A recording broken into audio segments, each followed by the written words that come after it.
Français parce que Mhm. Donc tout d'abord, je voudrais vous souhaiter la bonne et heureuse année à l'Ouattania, à Merci. vous, Leïla et Ahmed Elbou, et au peuple bien sûr mauritanien, et à toutes les personnes qui vivent en Mauritanie, qui aiment la Mauritanie.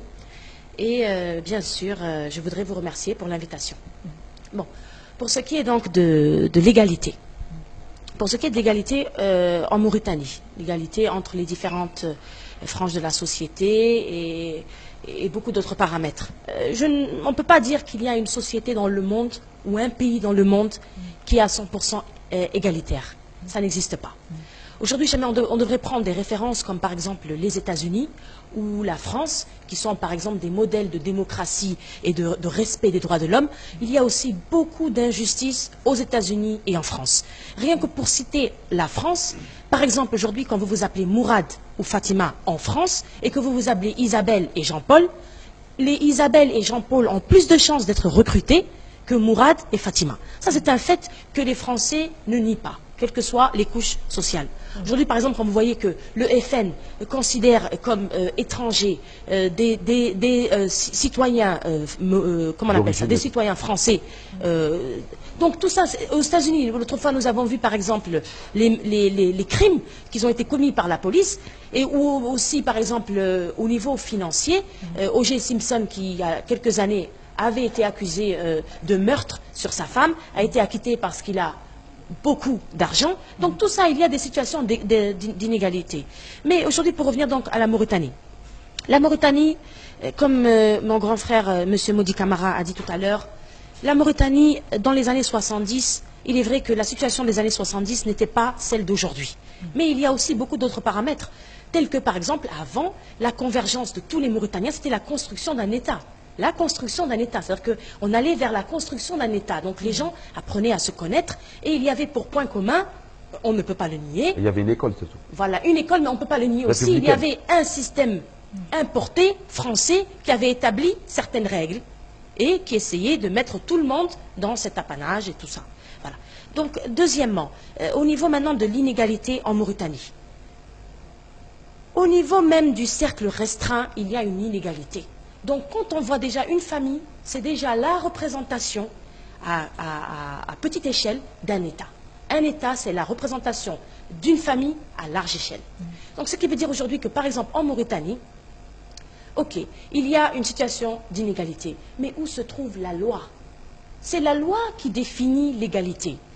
Une personne ne peut pas se lever aujourd'hui pour dire il y a l'égalité. Il faut que la loi fasse justement ce dessin social, qu'elle le trace et que tout le monde se reconnaisse par rapport à la loi. Les gens sont égalitaires ou en situation d'égalité par rapport à un point de valorisation ou un point un point de valorisation. Donc il faut que les gens se retrouvent face à la loi. Cette loi qui n'existe pas et qu'on appelle ou à laquelle on fait appel pour des situations extrêmes ou quand il y a des gens dont on ne peut pas résoudre le sort. Donc c'est ça, la loi, le manque d'appel à la loi. Elle est là, elle est inscrite, elle est sur papier, mais on ne fait jamais appel à la loi en Mauritanie. Soit on est gêné, soit on ne veut pas être source de scandale, soit on ne sait pas que la loi est là pour nous protéger. Et aussi, il y a aussi les codes de valorisation, les codes sociaux de valorisation. Toute société doit établir ou définir de manière claire les codes de valorisation. Quels sont les codes de valorisation sociale en Mauritanie? Nous avons traversé en Mauritanie, et personne ne peut le nier, des années extraordinaires d'instrumentalisation, là où les institutions ont été violées, et pour faire place à un nouveau système anarchique, qui a fait qu'aujourd'hui nous avons une génération aujourd'hui qui subit ces conséquences-là. Donc, les codes de valorisation à définir pour que les gens se rejoignent vers ces valeurs-là, et bien sûr la loi. Mais sinon, on ne peut pas se lever un beau matin et dire on a envie d'être dans une société égalitaire. Où sont ces codes de valorisation? Où est cette loi qui définit et qui restreint tout ceci? Voilà. Croyez-vous que l'État, quand tu parles de l'État, je parle de ceux qui nous gouvernent. En fait, l'État, pourquoi il va dans le sens de cette réalisation sociale qui, pour nous, pour tous les États de ce pays, est inégalitaire?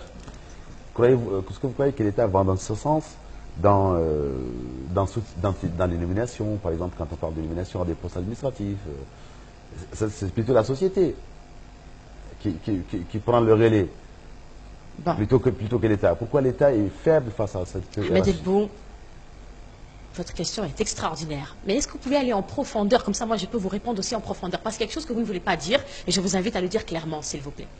En fait, cette éradication sociale, Oui. elle a tendance à favoriser les nobles, entre guillemets. Voilà. Ceux que les gens appellent nobles, entre guillemets. Pourquoi l'État va dans ce sens? Bon, Est-ce qu'il va dans ce sens d'abord? Et c'est pour qu'il va dans ce sens, pourquoi? Bon, moi, je ne pense pas trop qu'il va dans ce sens-là. Parce que si nous allions dans ce sens-là, il y aurait aujourd'hui une homogénéité de tous les postes. C'est-à-dire que nous aurons, par exemple, des gens des mêmes castes, soi-disant, ces valeurs, soi-disant, ces valeurs, ces contre-valeurs d'ailleurs, traditionnelles. Mais non, il y a différentes personnes, différentes origines. Tout le monde est là, je pense. Tout le monde est représenté. Mais c'est aussi une culture de la société elle-même. Et d'ailleurs, grand frère, je vais vous rappeler une histoire, et d'ailleurs que vous n'ignorez pas sûrement. L'histoire, par exemple, de... comment il s'appelle Boubou, comment il s'appelle déjà? Boubou, c'est là. Boubou, non, non. Oui. Boubou. Boubou Timera. Voilà, Timera. Timera Boubou. Par exemple, Timera Boubou. Monsieur Modi Camara. Donc, voilà. Allez-y, allez-y. Voilà, non, non, je voudrais juste vous demander si c'est bien le cas. Maudit Boubou... Timera. Boubou Timera. Oui. Voilà.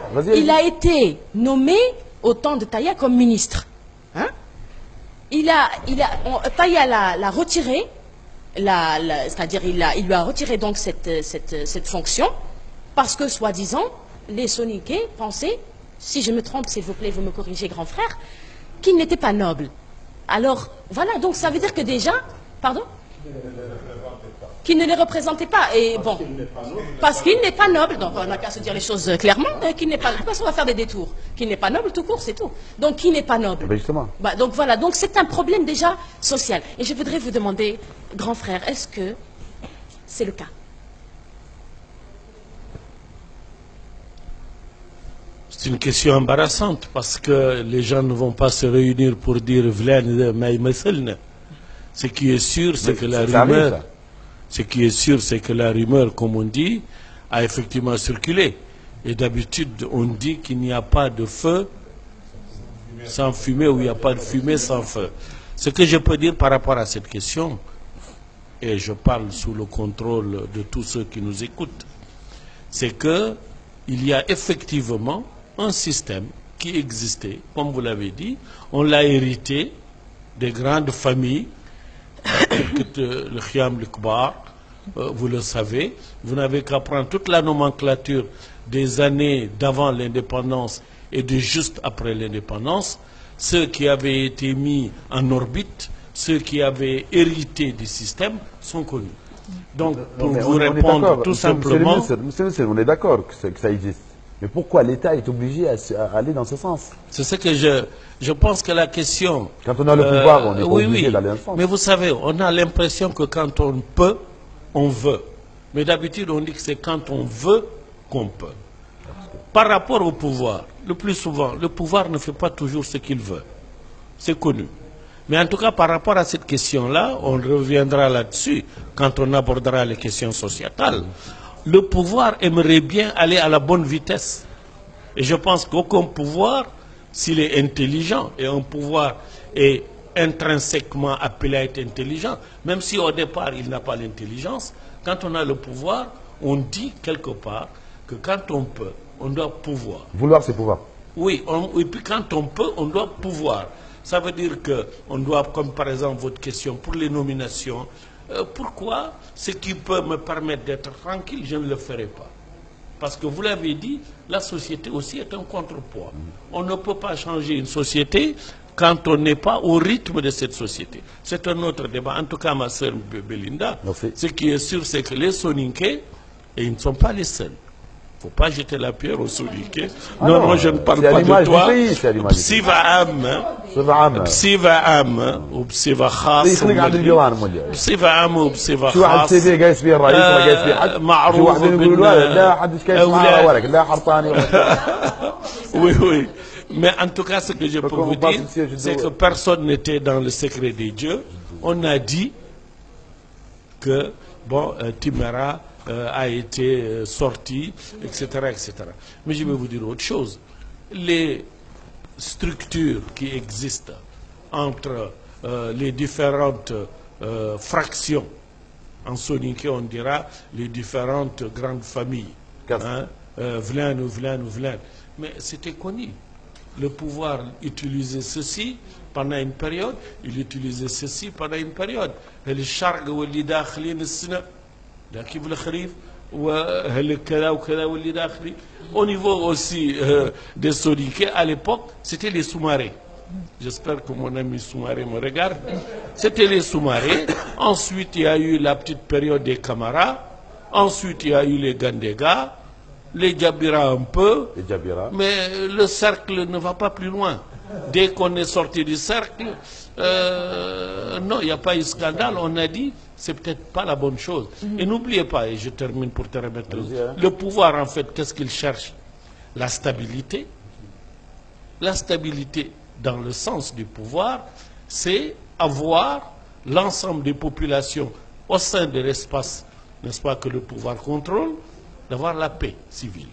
Et par rapport à ça, c'est l'impression générale. Vlan, يود عنده ترك وفلان عنده هل وفلان وفلان وذاك ما عنده حد ذاك اللي ما عنده حد ما يدور حد. إذا شكرا لك.